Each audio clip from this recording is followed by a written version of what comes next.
Morning all my dear students, मैं Amrish Gautam. I welcome to you our YouTube channel, Study with Amrish. First of all, I wish you all the Teachers Day. Teachers day की आप सभी को हार्दिक हार्दिक शुभकामनाएं. आज का जो सेशन था हमारा उस दिन जो इनकम्प्लीट रह गया था, तो आज हम उस सेशन के बारे में बात करेंगे. तो हमने देखा था कि पार्ट्स ऑफ सेंटेंस क्या थे. Parts of sentence. Parts of sentence हमारे क्या हैं. पार्ट्स ऑफ सेंटेंस में हमने पढ़ा था कि हमारे जो सेंटेंस के पार्ट्स होते हैं वो दो होते हैं. पहला पार्ट होता है सब्जेक्ट, दूसरा हमारा पार्ट होता है प्रेडिकेट.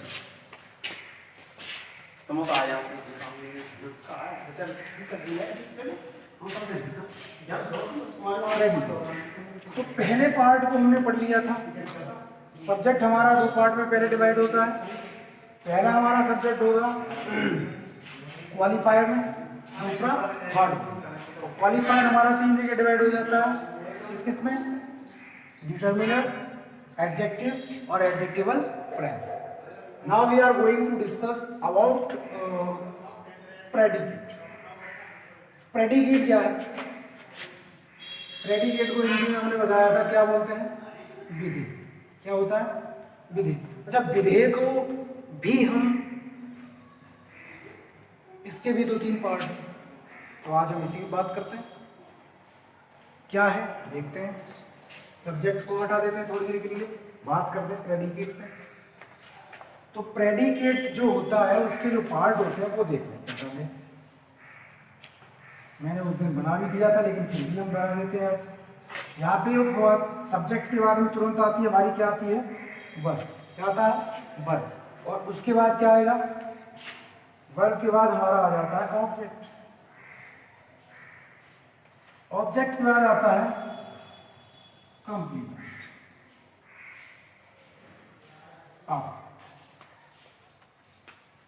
कितने पार्ट होते हैं विधेय के?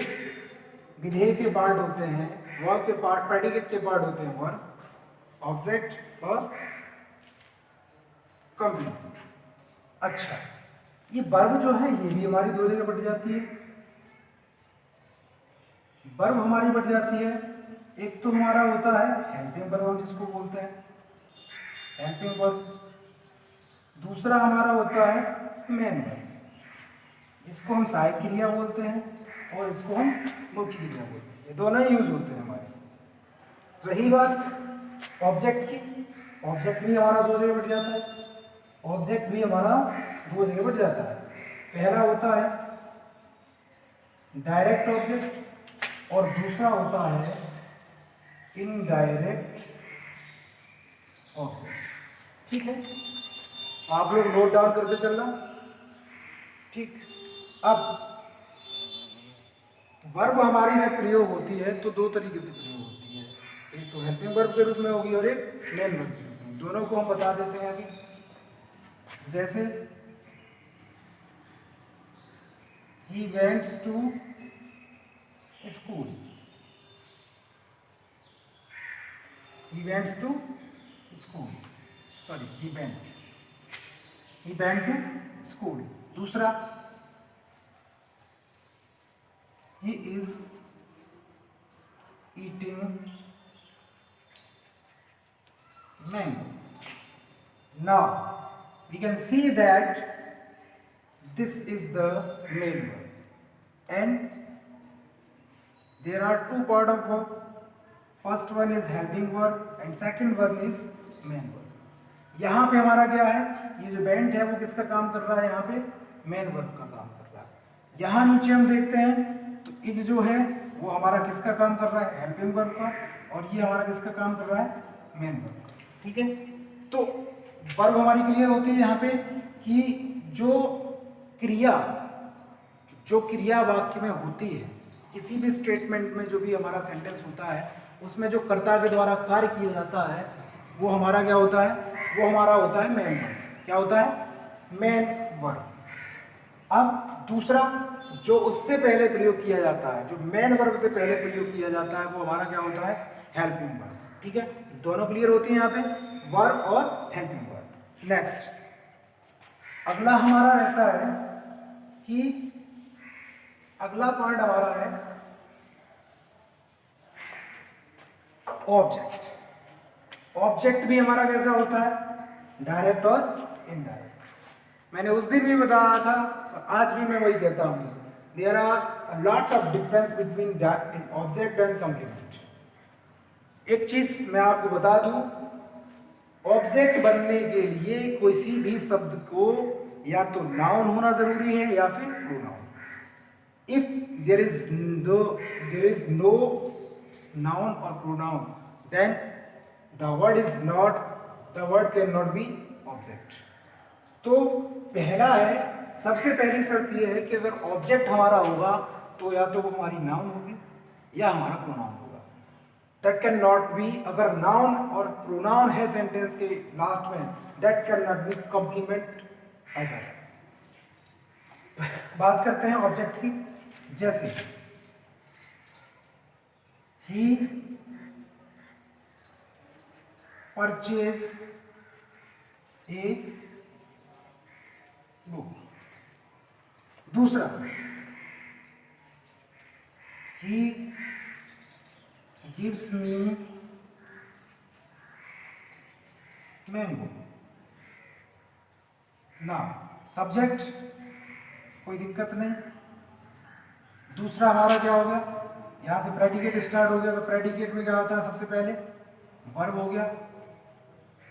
वर्ब के बाद वाला जो पोर्शन बचता है वो क्या हुआ? अगर नाउन और प्रोनाउन है तो वो क्या होगा? ऑब्जेक्ट। क्या होगा? ऑब्जेक्ट। और ध्यान रखना हमेशा कि जब पीछे नाउन और प्रोनाउन के रूप में ऑब्जेक्ट आता है तो वो हमारा कैसा होता है? Direct object. कैसा होगा? Direct object. ठीक है, ऑब्जेक्ट हो गया। कंडीशंस ध्यान रखनी है हमेशा।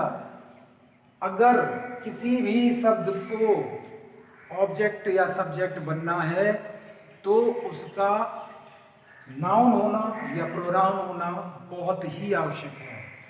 अगर वो नाउन और प्रोनाउन नहीं होता है, it means that can not be subject और ऑब्जेक्ट। ठीक है, पहली बात। अगला ऑब्जेक्ट हो गया, ऑब्जेक्ट क्लियर हुआ। अब हम बात करते हैं डायरेक्ट और इनडायरेक्ट ऑब्जेक्ट की। मैंने बताया कि अगर हमारी नाउन सीधी लिखी हुई है तो वो हमारा क्या होगा? डायरेक्ट ऑब्जेक्ट होगा। यहाँ पे देखते हैं सब्जेक्ट, ये हमारा क्या हो गया? वर्ब। अब वर्ब के पीछे वाला पोर्शन हमारा क्या हो गया? ऑब्जेक्ट। क्या हो गया? ऑब्जेक्ट। अब ऑब्जेक्ट में दो पोर्शन हैं, एक तो हमारा क्या है? एक हमारा है मी। क्या है?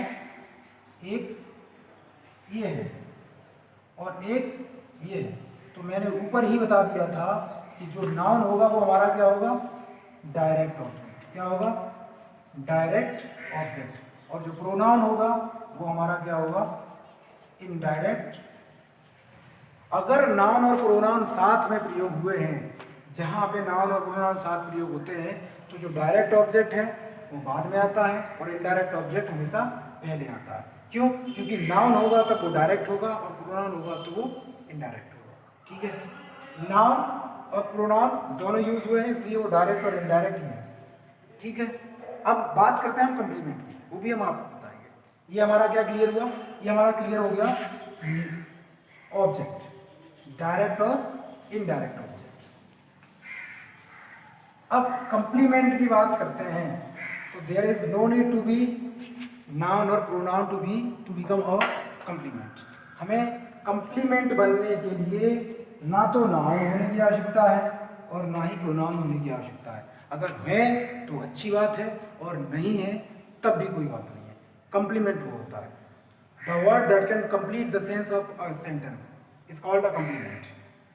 कोई सा भी शब्द हो, इसमें मतलब नहीं होता है कि वो शब्द वही है, लेकिन ऑब्जेक्ट होने के लिए नाउन और प्रोनाउन का होना बहुत जरूरी है। तो अब यहाँ कंप्लीमेंट की बात करते हैं। जैसे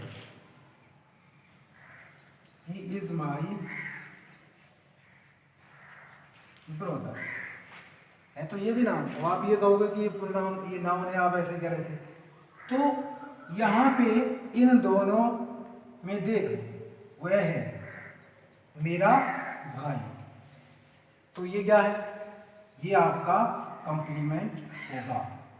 जब वर्ब, जहाँ पे एक वर्ब एक्शन करती है, जहाँ पे क्रिया एक्शन करती है, यहाँ पे कोई क्रिया है ही नहीं, यहाँ पे मेन वर्ब तो कहीं है ही नहीं, यहाँ पे हमारी ये जो है ये भी लिंकिंग वर्ब का काम कर रही है। तो यहाँ पे ये सेंटेंस का सेंस पूरा करने के लिए ये शब्द को प्रयोग किया गया और ये शब्द हमारा क्या बना, कंप्लीमेंट बना। एक और सेंटेंस में बता देता हूँ कैसे।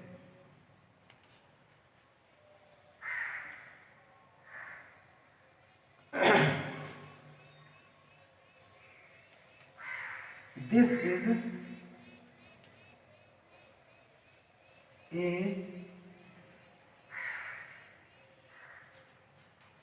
beautiful girl। यह है क्या है, ब्यूटीफुल गर्ल। ये शब्द हमारा क्या कर रहा है, सेंटेंस के सेंस को कंप्लीट कर रहा है, इसलिए ये क्या होगा, कॉम्प्लीमेंट होगा। ठीक है, तो ये इस तरीके से कॉम्प्लीमेंट का प्रयोग होता है। लेकिन ऑब्जेक्ट में क्या होना है, नाउन होना और प्रोनाउन होना अत्यंत आवश्यक है। ठीक है, और दूसरी चीज़ मैं आप लोगों को एक बता दूं कि जिन लोगों ने अपने स्कॉलरशिप के फॉर्म भर दिए हैं वो उनकी एक हार्ड कॉपी स्कूल में जमा करा दें जल्दी से जल्दी, क्योंकि आपकी लास्ट डेट नज़दीक आ जाए तब आप जमा करेंगे तो उससे अच्छा ये है कि आप पहले जमा कर दें तो बढ़िया रहेगा। Thank you.